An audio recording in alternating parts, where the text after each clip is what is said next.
अजीज नाजरीन, मैं अयाद ज़रीफ आप तमाम देखने वालों को हमारे रोज़ के बाइबली मुतालियाती प्रोग्राम की नई किस्त में खुशामदीद कहता हूँ। इस प्रोग्राम में हम बाइबल मुकद्दस की तमाम किताबों का मुतालिया पेश कर रहे हैं और आज के प्रोग्राम में हम पुराने अहद नामे की तारीखी कुतब में से पहले सैमुएल की किताब के 16वें और 17वें बाब का मुतालिया करेंगे।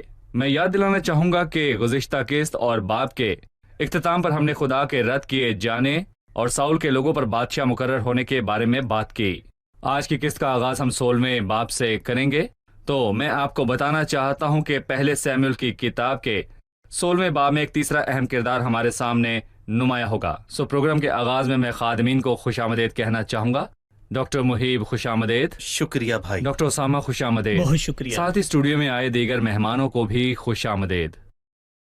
भाई मुहीब, मैं चाहूंगा कि आगाज में आप मुझे 16वें बाब के मौजू और दाऊद के किरदार के बारे में बताएं जो पहले सैमुएल की किताब में मरकजी हैसियत रखता है, और अहम किरदारों के बारे में इस किताब की तीसरी तकसीम के बारे में बताइए।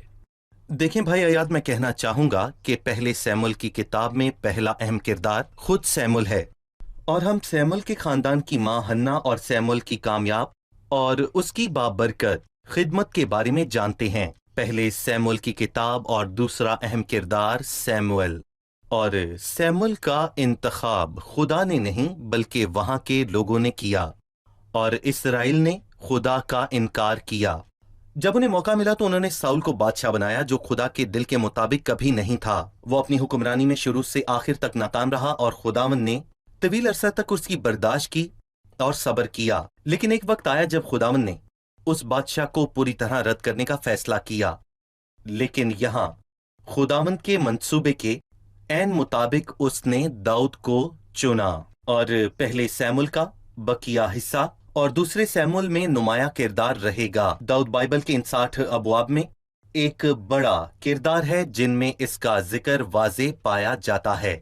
और दाऊद एक ऐसा शख्स है जो कि वाकई ही अजीम है। चाहे फिर हम इसे अमली या तजर्बाती तौर पर देखें, हम इससे असबाक सीखते हैं, और नीज अगर हम इसे अलामती तौर पर देखें तो ये मसीह की अलामत है। उसके बारे में रूहुल कुद्स ने कैसी गवाही दी कि वो खुदा के दिल के मुताबिक था, और दाऊद हर तरह से मुमताज था। वो हर लिहाज से अच्छा था। उसके नाम का मतलब है प्यारा। वो सुर्ख रंगत और खूबसूरत आंखों वाला शख्स था, और उसकी आवाज बहुत खूबसूरत थी, और वो खूबसूरती से गाया करता था, और वो जहां कहीं जाता अच्छी शख्सियत साबित होता। आप आसानी से उसकी तारीफ कर सकते हैं और उसकी तरफ माइल हो सकते हैं, क्योंकि वो मसीह यीशु की अच्छी अलामत है। और दाऊद एक ऐसे शख्स के बाद जाहिर हुआ जिसमें हम बदनुमान जिस्म की तमाम तस्वीरें बड़े वाज़े तौर पर देखते हैं। और ये शख्स साउल था। जी, वो साउल था। और हम हमेशा देखते हैं जिस्मानी पहले आता है और फिर आसमानी, ना कि पहले रूहानी और फिर कुदरती तौर पर। बाइबल हमें ये सिखाती है कि आम तौर पर पहले हम पहली तरह का नमूना और फिर दूसरी तरह का नमूना देखते हैं।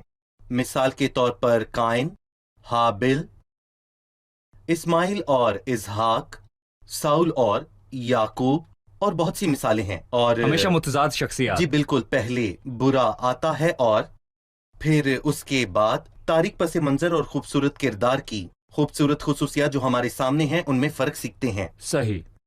डॉक्टर उसामा, जब मैंने 16वें बाब को पढ़ा तो मुझे मालूम हुआ कि खुदावन ने सैमुएल से कहा, तू कब तक साउल के लिए गम खाता रहेगा, जिस हाल के मैंने उसे बनी इसराइल का बादशाह होने से रद्द कर दिया है। तू अपने सींग में तेल भर और जा, मैं तुझे बैत लहमी यस्सी के पास भेजता हूँ, क्योंकि मैंने उसके बेटों में से एक को अपनी तरफ से बादशाह चुना है। सैमुएल को कैसे ये काम दिया गया कि वो जाए और दाऊद को बादशाह के तौर पर मसा करे? सैमुएल साउल पर रो रहा था। वो उसी तरह के एक उदास लम्हे का सामना कर रहा था जब वो एली के घर पर गमज़दा था। लेकिन ये गुनाह जद, नाफरमानी और बगावत का नतीजा था। खुदा को उम्मीद थी کہ سیموئل یہ سمجھے گا کہ اس کے فیصلے حتمی اور اٹل ہیں۔ خدا نے کہا تو کب تک ساؤل کے لیے غم کھاتا رہے گا؟ تجھے ساؤل پر مزید غم نہیں کرنا چاہیے بلکہ اس شخص پر خوش ہونا چاہیے جسے میں ان لوگوں کے لیے چرواہا چن رہا ہوں۔ وہ اپنے دل کی راستی سے ان کی نگہبانی کرے گا۔ وہ داؤد تھا۔ یہ داؤد تھا جو اس منظر سے نمایاں ہونا شروع ہو رہا یہ تھا۔ منظر کس کی طرف اشارہ کرتا ہے؟ داؤد بیت الحامی یسی کا بیٹا ہے۔ اس سے ہمیں پتہ چلتا ہے کہ وہ یہودا کے قبیلہ سے ہے، جو اس بات کی تصدیق کرتا ہے کہ وہ خدا کا انتخاب ہے۔ جیسا کہ پیدائش 49 میں یہ واضح ہے کہ بادشاہی یہودا کے قبیلہ سے آئے گی، نہ کہ بنیامین کے قبیلہ سے۔ ایک طرف یہ ہے اور دوسری طرف یہ ہے کہ اسی قبیلہ سے ہمارا خداوند یسوع مسیح جسم میں وہ آنے آئے والا بادشاہ ہے۔ اور وہی بادشاہ ہے جو اس شہر اور اس قبیلہ سے آئے گا جو بیت الحم ہے۔ اسی لیے ہم داؤد میں خداوند یسوع کی ایک بڑی علامت دیکھتے ہیں۔ یہاں ہم دیکھتے ہیں کہ دل کے مطابق ایک شخص کو دیکھتے ہیں جو ساؤل کے برعکس ہے، جو اسرائیلیوں کا انتخاب ہے۔ اسی لیے خداوند نے سیموئیل سے کہا کیونکہ میں نے اس کے بیٹوں میں سے ایک کو بادشاہ چنا ہے، اسے مسح کر۔ صحیح۔ اس سے پہلے کہ ہم وقفے پر جائیں، جس طرح داؤد کو مسح کیا گیا اور جس طرح ساؤل کو مسح کیا گیا، اس میں موازنہ کریں۔ داؤد کو سینگ کے تیل سے مسح کیا گیا جبکہ ساؤل کو تیل کی کپی سے مسح کیا گیا۔ کیا ان دونوں میں کوئی فرق ہے؟ دیکھیں، یقینی طور پر ساؤل کو تیل کی کپی سے مسح کیا گیا۔ یہ مستقل طور پر نہیں تھا، اور خدا اسے آخر تک اور مستقل رکھنے کا ارادہ نہیں رکھتا تھا۔ اور ہم جانتے ہیں کہ سینگ کے تیل سے مسح کرنے کا مطلب قربانی سے ماخوذ ہے۔ دوسری بات، یہ طاقت اور استقامت کے بارے میں بات کرتا ہے، اور یہ وہی ہے جس پر خدا نے اپنی آنکھیں لگائیں، اور وہ خدا کی مرضی اور مقصد کے مطابق بادشاہ ہے۔ اور ساؤل ایک عارضی شخصیت کے طور پر ظاہر ہوا، جس کا مقصد صرف اور صرف یہ ظاہر کرنا تھا کہ اسرائیلیوں کا انتخاب ٹھیک نہیں ہوا۔ در حقیقت وہ مستقبل کا چناؤ نہیں جو آخر تک رہے گا۔ کپی ٹوٹ سکتی ہے اور ساؤل کی حکومت ختم ہو گئی، بالکل، لیکن سینگ مستقل، با اختیار جی اور طاقتور ہے۔ بالکل۔ ٹھیک ہے، ہم ایک چھوٹا سا وقفہ لیں گے اور پھر مہمانوں کے سوالات کے ساتھ حاضر ہوں گے۔ ناظرین، ایک وقفے کے بعد دوبارہ حاضر ہوں گے، ہمارے ساتھ رہیے۔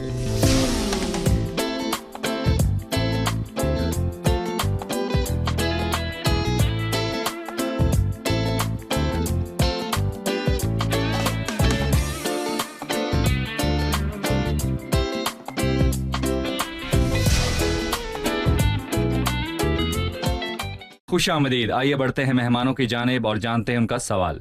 16ویں باب میں ذکر کیا گیا تھا کہ خداوند نے سیموئیل کو بھیجا اور اسے کہا کہ سینگ میں تیل بھر اور بیت لہمی یسی کے گھر جا اور داؤد کو بادشاہ ہونے کے لیے مسح کر۔ سیموئیل خوفزدہ تھا، اس نے خدا سے کہا اگر ساؤل سن لے گا تو مجھے مار ہی ڈالے گا، اور خداوند نے کہا ایک بچی اپنے ساتھ لے اور کہنا کہ میں خداوند کے لیے قربانی کرنے کو آیا ہوں۔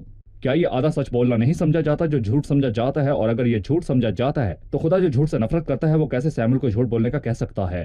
تو کیا خدا ہمیں جھوٹ بولنے کے لیے ابھارتا ہے؟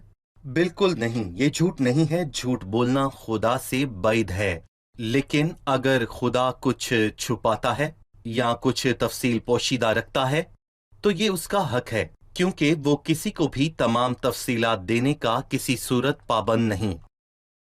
خداوند نے سیموئیل کو بیت الحامی یسی کے گھرانے جانے کو کہا تاکہ وہ قربانی پر بزرگوں کو جمع کرے، اور ایسا تو ہر حال ہونا ہی تھا۔ سیموئیل کی زندگی میں یہ ایک جانی پہچانی بات تھی کہ وہ مختلف جگہوں سے قربانی کے لیے بزرگوں کو جمع کرے، اور وہ دن بابرکت اور جلالی تھے جن میں لوگ قربانی کے گرد جمع ہوئے، اور یہاں سیموئیل نے وہی کیا جو وہ کیا کرتا تھا۔ حقیقت یہ تھی کہ سیموئیل نے ساؤل کو ساری تفصیلات نہیں بتائی تھیں۔ اس کا مطلب یہ نہیں کہ وہ جھوٹ بول رہا تھا، اور اس کے باوجود اسے حق حاصل تھا کہ وہ کچھ چیزیں چھپائے اور جو چاہے اس کا اعلان کرے، اور میں اس پر بات نہیں کروں گا کہ کیوں۔ اور خداوند کچھ چیزوں کو اس طرح سے اور کچھ چیزوں کو دوسری طرح سے سنبھالتا ہے۔ اس کے پاس اختیار ہے۔ مثلاً ہم اس کے بارے میں یوسف کی کہانی میں دیکھ سکتے ہیں، جب خدا نے ان منصوبوں کے بارے میں اسے نہیں بتایا جو وہ اس کے بارے میں رکھتا تھا، اس کے باپ نے اسے بھیجا اور وہ وفاداری سے اپنے مشن پر چلا گیا۔ خدا اس کے لیے ایک بڑا مشن رکھتا تھا، لیکن اس نے اسے اپنے تک ہی رکھا۔ खुदा ने वो मकसद ना याकूब को ना यूसुफ को बताया था, और तमाम वाकयात खुदा के मंसूबे के मुताबिक बढ़ते रहे। और जब रूबन उस मकसद में रुकावट बनने लगा तो खुदावन ने उसे हटाया ताकि अपने मंसूबे को पूरा करे। खुदा ने उसे इसके बारे में नहीं बताया और याकूब भी नावाकिफ था।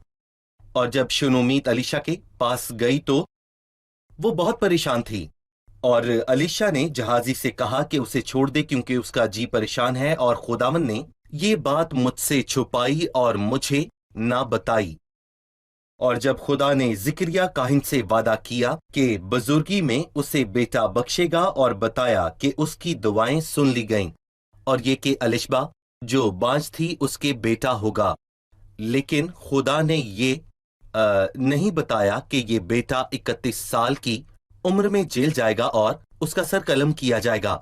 खुदा ने उससे कुछ तफसीलात छुपाईं, उसने उन्हें नहीं बताया, और ये उसका हक है कि वो जो चाहे बताए और जो चाहे वो छुपाए। इसमें कुछ खुदा झूठ अपने नहीं। किसी भी बंदे को कुछ ऐसा नहीं कहता जो हकीकी तौर पर वाकया ना नहीं, हुआ हो। उसने दर हकीकत उसे वो बताया जो जी हाँ, अपने ये वाकया वक्त हुआ। पर पूरा हुआ। जी सही। हमें झूठ बोलने वाली रूह की कहानी में एक और मिसाल मिलती है जो कि झूठे नबियों के मुंह में थी। अखिया बदकार बादशाह था जिसका जिक्र पहले सलातीन के 22वें बाब में किया गया। वो बदकार और बुत परस्त था, उसके गुनाह पूरे हो चुके थे, खुदा उसकी अदालत करने वाला था, और खुदा ने अपनी गुफ्तगू का आगाज इस तरह किया कि कौन अखियाब को बहकाएगा कि वो चढ़ाई करे और खेत ले और जंग में मारा जाए। चुनाचे एक रूह निकल कर आई जिसने कहा कि मैं उसे बहकाऊंगी। खुदावन ने पूछा किस तरह, तो उसने कहा कि मैं जाकर उसके सब नबियों के मुंह में झूठ बोलने वाली रूह बन जाऊंगी, और उसके सब नबी उसकी हौसला अफजाई करेंगे, और वो ऊपर जंग में जाएगा और मारा जाएगा। खुदा ने इसकी इजाजत शैतान को दी, ताकीद नहीं की। बल्कि उसने शैतान को ऐसा करने की इजाजत दी जब अखयाब की बदकारी का बोझ खुदा पूरा अपना हो फैसला गया। सादिर करने वाला था। वो फैसले का वक्त था। जी ठीक है भाई उसामा, जब हम 6ठी और 7वीं आयत पढ़ते हैं, जब सैमुअल बैतलहमी यस्सी के घर जा रहा था, जब वो आए तो वो इलियाब को देखकर कहने लगा, यकीनन खुदावन का ममसू उसके आगे है। पर खुदावन ने सैमुअल से कहा कि तू उसके चेहरे और उसके कद की बुलंदी को ना देख, इसलिए कि मैंने उसे नापसंद किया है। क्योंकि खुदावन इंसान की मानंद नजर नहीं करता, इसलिए कि इंसान जाहिरी सूरत को देखता है, पर खुदावंद दिल पर नजर करता है। मैं चाहूंगा कि आप मुख्तसर तौर पर इंतखाब के हवाले से इंसान के म्यार और खुदा के म्यार के बारे में बात करें। जी, इंसान का म्यार और ख्याल खुदा के म्यार और ख्यालों से बहुत ज़्यादा मुख्तलिफ है। यहाँ हम देखते हैं कि सैमुअल ने तकरीबन 3 गलतियाँ की। पहली गलती जल्दी और लापरवाही थी, और दूसरी गलती माजी की गलतियों से ना सीखना था, और तीसरी गलती ज़ाहरी सूरत को देखना था, ना कि उसको देखना था जिसे खुदावंद देखता है। और उसने जल्दी की और खुदावंद का इंतज़ार नहीं किया। बाइबल कहती है कि सोचा, और 6ठी आयत में जो बयान है वो जल्दी की तरफ इशारा करता है। और सोचा, यकीनन खुदा का ममसू उसके आगे है, उसे तब जल्दी किया इंतज़ार था। करना है। सही। उसके नतीजे में गलत फैसला और जल्दबाजी का इंतखाब होता है। एक गलत इंतखाब, लेकिन खुदा का इंतखाब एहतियात के साथ है। दूसरी चीज ये है कि उसने अपनी माजी की गलतियों से नहीं सीखा। साउल दराज कद था, लेकिन उसने क्या अच्छा किया। सैमुअल ने किस बुनियाद पर इंतखाब किया कि उसकी बुनियाद ये थी कि वो दराज कद था। साउल ऐसा ही था, लेकिन वो बुरी तरह नाकाम हुआ। हमें अपनी गुज़िश्ता गलतियों से अच्छे असबाक सीखने चाहिए। खुदावन ने उससे कहा, इंसान ज़ाहिरी सूरत को देखता है, पर खुदावन दिल पर नजर करता है। खुदा ज़ाहिरी सूरत पर नजर नहीं करता, बल्कि वो हकीकत में दिल पर नजर करता है, अगर हम इंतखाब खुदा की मर्जी के मुताबिक करते हैं। सही। डॉक्टर मुहीब, बराए मेहरबानी 13वीं और 14वीं आयत पर भी बात कीजिए। खुदा उनकी रूह उस दिन से आगे को दाऊद पर जोर से नाजिल होती रही, और खुदावन की रूह साउल से जुदा हो गई, और खुदावन की तरफ से एक बुरी रूह उसे सताने लगी। खुदावन की रूह दाऊद पर जोर से नाजिल हुई और साउल से जुदा हो गई, और खुदावन की तरफ से एक बुरी रूह से सताने लगी। इन दो नकात के बारे में बताएं। जब दाऊद को मसा किया गया तो उस दिन से दाऊद पर खुदावंद की रूह जोर से नाजिल हुई, और मसा किया जाना किसी के इंतखाब की तरफ वाज़े इशारा करता है, जिसे एक मिशन का इख्तियार दिया गया कि वो उस मिशन को पूरा करे। और मैं यहाँ पर ये कहूँगा कि खुदा बिल्कुल यही मकसद रखता था। खुदा की रूह जोर से उस पर नाजिल हुई, और खुदा की रूह ने उसे मुतहर्रिक किया और उसे इस्तेमाल किया, और खुदा की रूह साउल से जुदा हो गई, اور لکھا ہے کہ خدا کی روح ساؤل سے جدا ہو گئی اور خدا کی طرف سے ایک بری روح سے ستانے لگی. اور اس کا واضح مطلب یہ ہے کہ شیطان خود اس روح کو کنٹرول کر رہا تھا جس نے خدا کی آواز سننے یا ماننے سے انکار کیا. بری روح ساؤل کو ستانے لگی. اور میں کہوں گا کہ ساؤل ذہنی طور پر مریض نہیں تھا، لیکن وہ شیطان کے مکمل قبضہ میں تھا. شیطان کے قبضے جی میں تھا. بالکل، آپ نے صحیح کہا. ہم ایک وقفے کے بعد مہمانوں کے سوالات کے ساتھ حاضر ہوں گے. ناظرین، ایک چھوٹے سے وقفے کے بعد آپ سے دوبارہ ملاقات ہوگی.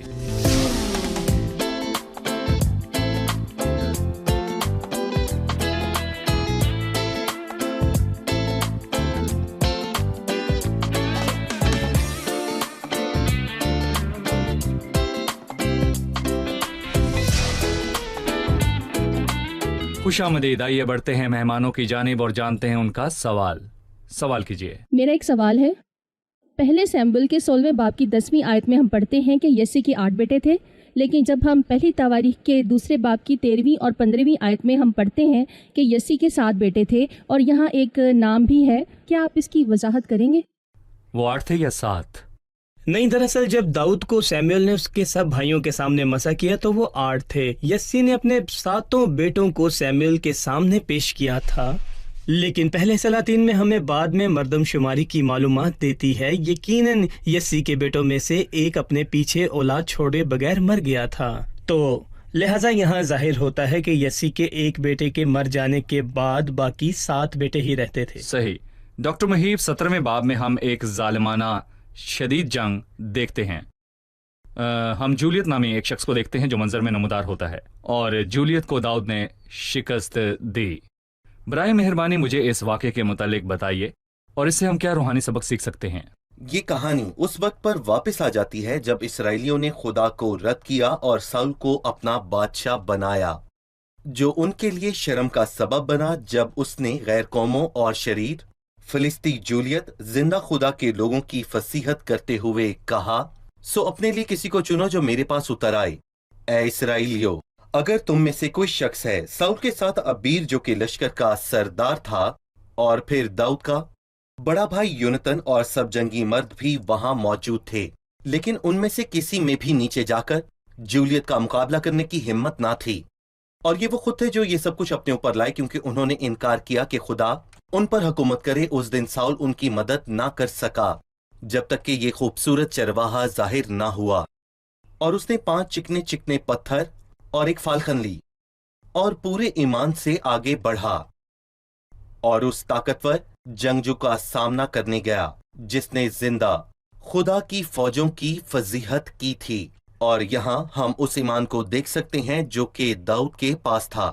اس نے اس جنگجو کو دیکھا جس کا قد 6 ہاتھ اور 1 بالش تھا. اس کے سر پر پیتل کا خود تھا اور وہ پیتل ہی کی زرہ پہنے ہوئے تھا، اور وہ اتنا بڑا جنگی دیوتا تھا کہ وہ جہاں بھی ظاہر ہوا تمام لوگ بھاگ گئے. لیکن میں کہوں گا اس جنگجو کو کیا کہا تھا.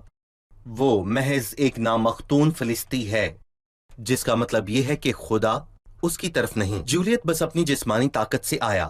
اور میں یہاں کہوں گا کہ اگرچہ بنی اسرائیل گھبرا گئے تھے، تب بھی داؤد نے انہیں زندہ خدا کی فوج کہا.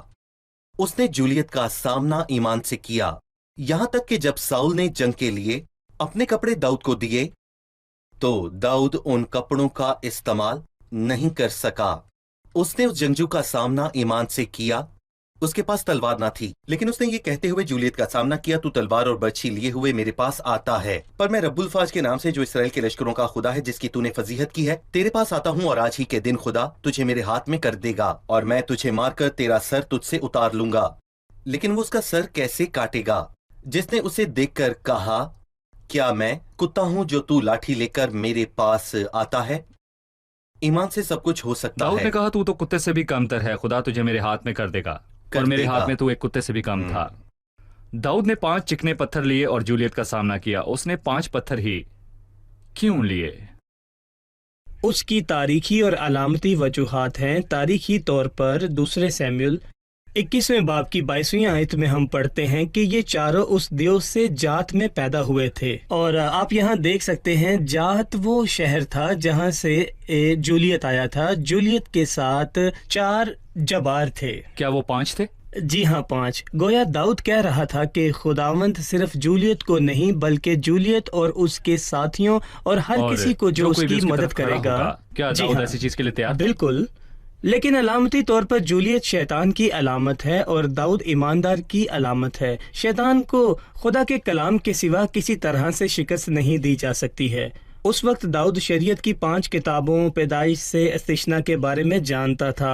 उससे हम सीखते हैं कि जब हम शैतान का सामना करते हैं तो हमें अपने आप को कलाम खुदा से मुसल्लत करना होता है।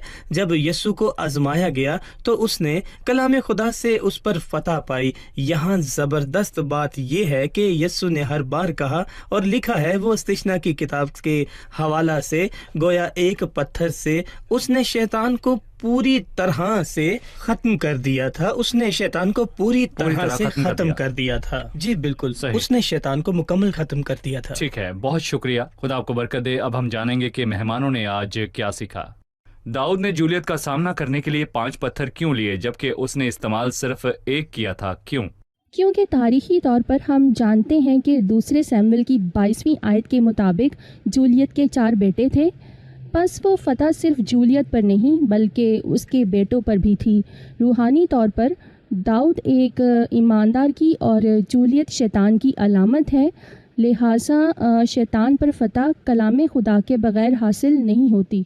ठीक है, बैतलहमी यस्सी के बारे में क्या ख्याल है? उसके 8 बेटे थे या फिर 7 बेटे? दरअसल उसके 7 बेटे थे। यह हमें दाऊद के मसा करने के वाक़े से पता चलता है, लेकिन तवारीख की किताब में दर्ज है कि उसके 7 बेटे थे। ये यकीनी बात है कि यस्सी के बेटों में से एक अपने पीछे औलाद छोड़कर नहीं गया और इसीलिए बाइबल कहती है कि वो 7 थे। सही, खुदा आपको बरकत दे। खुदा उनके फजल से अगले प्रोग्राम में आप सबसे फिर मुलाकात होगी। खादमीन का भी बहुत शुक्रिया, आपसे फिर मुलाकात होगी। अजीज नाजरीन, जूलियत जिंदा खुदा की फौजों की फजीहत करने के लिए आया।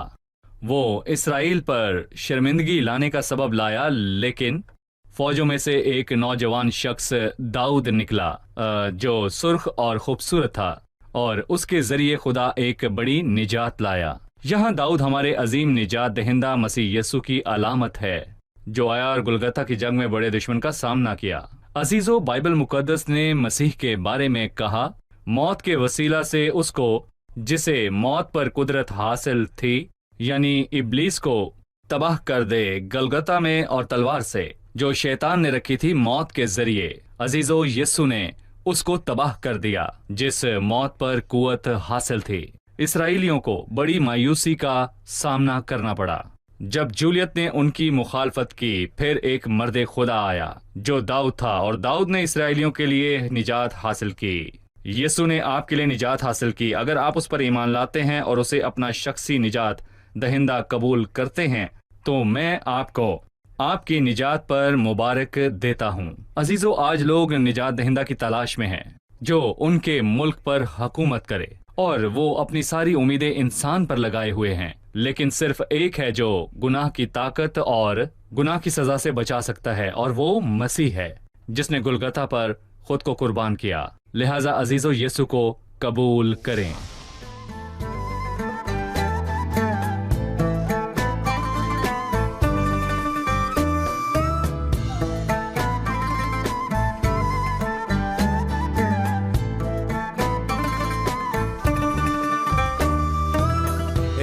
بديت الرحلة معايا واثق فيك انك هتكمل.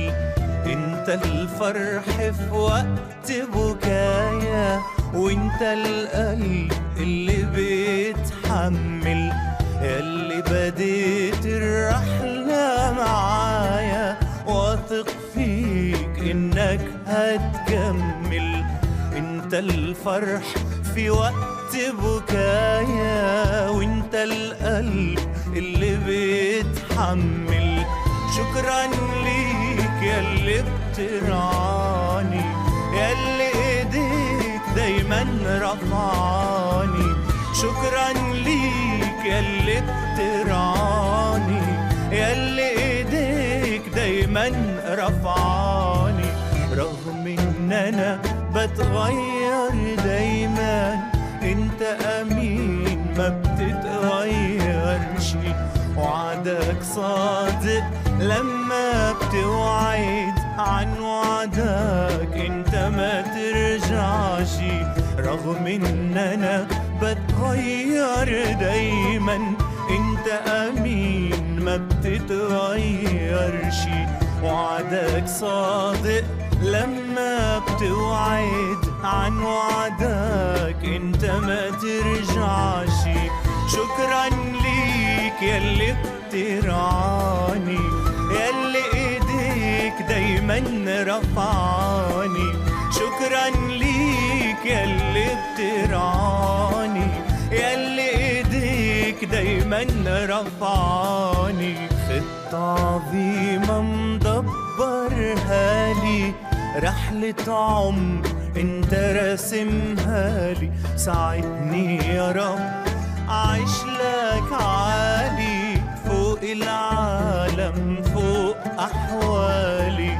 خطة عظيمة مدبرها لي، رحلة عمر انت راسمها لي، ساعدني يا رب أعيش لك عالي، فوق العالم فوق أحوالي.